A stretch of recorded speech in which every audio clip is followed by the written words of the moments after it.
Apakah makna sebenar keadilan apabila kuasa, simpati, dan undang-undang bertembung di mahkamah?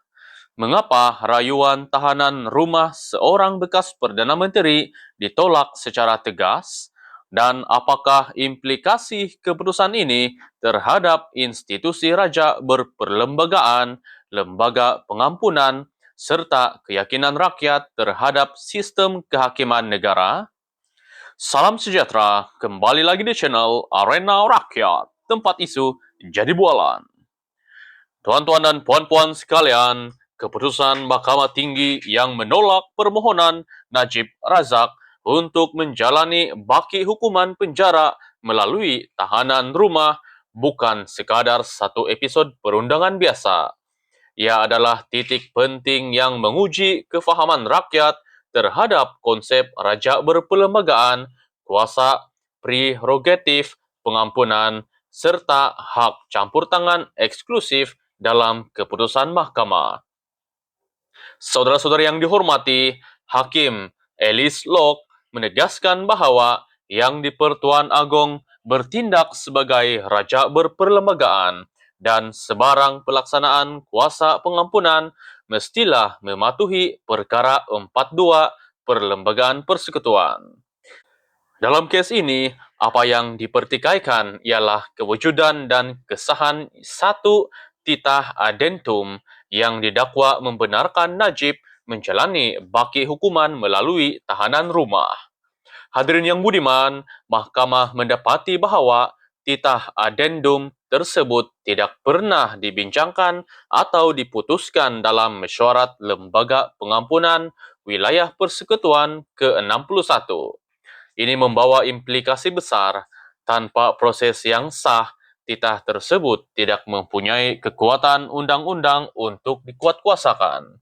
Justru, kerajaan tidak boleh dipaksa melalui perintah mandamus untuk melaksanakannya. Rakan-rakan penonton, dari sudut perundangan, keputusan ini menegaskan prinsip asas kedaulatan undang-undang. Mahkamah tidak menilai siapa individu yang dihadapkan, tetapi menilai proses, dokumen, dan pematuhan kepada perlembagaan. Dalam konteks ini, Najib, walaupun bekas Perdana Menteri, tetap tertakluk kepada standard undang-undang yang sama seperti rakyat biasa. Saudara-saudari sekalian, latar belakang kes SRC International Sendirian Berhad melibatkan penyalahgunaan dana Rm42 juta telah melalui pelbagai peringkat kehakiman. Hukuman asal 12 tahun penjara dan denda Rm210 juta telah dikurangkan kepada 6 tahun dan Rm50 juta oleh Lembaga Pengampunan pada tahun 2024. Namun pengurangan hukuman itu sendiri tidak secara otomatik membuka laluan kepada tahanan rumah tanpa proses yang sah dan jelas. Tuan-tuan dan puan-puan sekalian, dari perspektif institusi raja, keputusan ini juga melindungi kedudukan Yang di-Pertuan Agong daripada diseret ke dalam polemik politik atau tafsiran longgar. Dengan menekankan keperluan pematuhan prosedur, Mahkamah memastikan bahwa institusi diraja kekal dihormati dan berfungsi dalam kerangka perlembagaan. Saudara-saudara yang dihormati, ada pihak melihat keputusan ini sebagai kemenangan kepada sistem kehakiman yang bebas. Ada juga yang melihatnya sebagai kegagalan kemanusiaan kerana faktor usia Najib 72 tahun. Kedua-dua pandangan ini wujud dalam ruang awam dan arena rakyat melihatnya sebagai refleksi kepelbagaian pandangan rakyat Malaysia. Hadirin yang budiman, Mahkamah Rayuan sebelum ini membenarkan adendum dikemukakan sebagai bahan bukti dengan keputusan majoriti 2/1. Namun, kebenaran untuk mengemukakan bukti tidak bermaksud bukti tersebut sah atau mengikat. Disinilah ramai keliru antara boleh dibentang dan wajib dilaksana. Rakan-rakan penonton, implikasi politik keputusan ini juga tidak dapat dinafikan. Ia berlaku dalam suasana negara yang sensitif terhadap isu integriti, rasuah, dan kepercayaan kepada kepimpinan. Apa saja keputusan berkaitan Najib pasti akan dibaca melalui lensa politik, walaupun asasnya adalah perundangan. Saudara-saudara sekalian, keputusan Mahkamah Tinggi ini menutup satu pintu, tetapi tidak semestinya menutup semua laluan undang-undang. Namun, ia menghantar mesej jelas bahwa setiap tindakan mesti berlandaskan proses yang sah, bukan sekadar dakwaan kewujudan dokumen atau titah yang tidak melalui saluran rasmi. Tuan-tuan dan puan-puan sekalian, dalam jangka panjang, kes ini akan menjadi rujukan penting dalam perbahasan akademik dan perundangan tentang kuasa pengampunan, peranan mahkamah, dan had eksekutif. Ia juga menjadi cermin kepada kematangan demokrasi dan sistem keadilan negara. Tuan-tuan dan puan-puan sekalian, satu lagi sudut penting yang jarang dibincangkan ialah kesan keputusan ini terhadap Presiden Perundangan di Malaysia.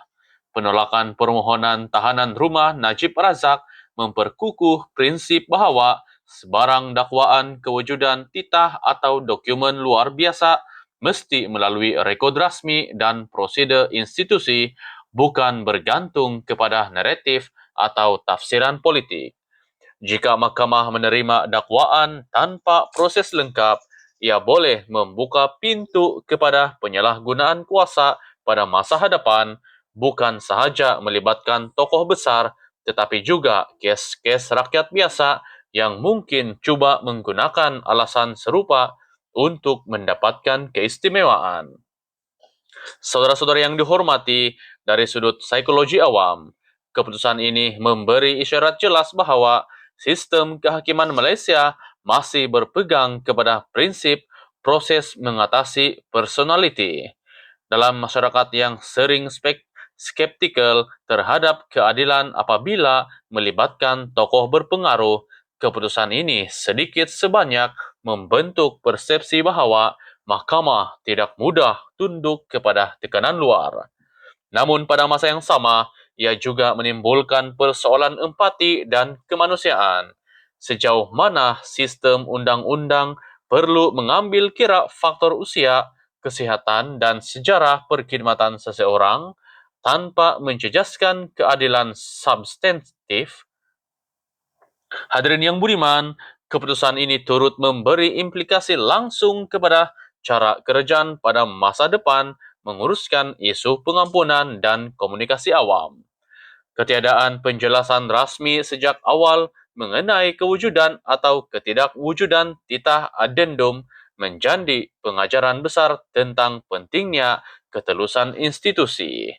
Kekaburan maklumat bukan sahaja mencetuskan spekulasi politik, malah berpotensi melemahkan kepercayaan rakyat terhadap agensi kerajaan. Dalam era media sosial yang pantas, kekosongan maklumat sering diisi dengan naratif yang tidak semestinya tepat. Rakan-rakan penonton, akhirnya kes ini menunjukkan bahwa pertembungan antara undang-undang, politik, dan sentimen rakyat akan terus menjadi cabaran utama negara. Sama ada seseorang melihat Najib sebagai tokoh yang perlu diberi ihsan atau sebagai simbol accountability, keputusan Mahkamah Tinggi ini menegaskan satu hakikat penting.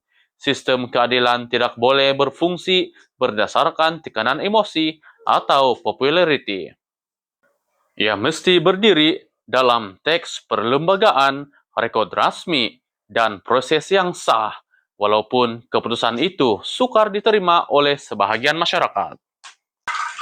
Jadi, keputusan sudah dibuat, tetapi perbahasan belum berakhir. Adakah undang-undang benar-benar telah ditegakkan tanpa rasa takut atau pilih kasih? Atau adakah masih ruang untuk tafsiran lain dalam sistem keadilan kita? Tinggalkan pendapat Anda di ruangan komen. Dan jika Anda mahu terus mengikuti isu-isu panas yang menjadi bualan rakyat, jangan lupa untuk like dan subscribe. Terima kasih kerana sentiasa bersama Arena Rakyat, tempat isu jadi bualan.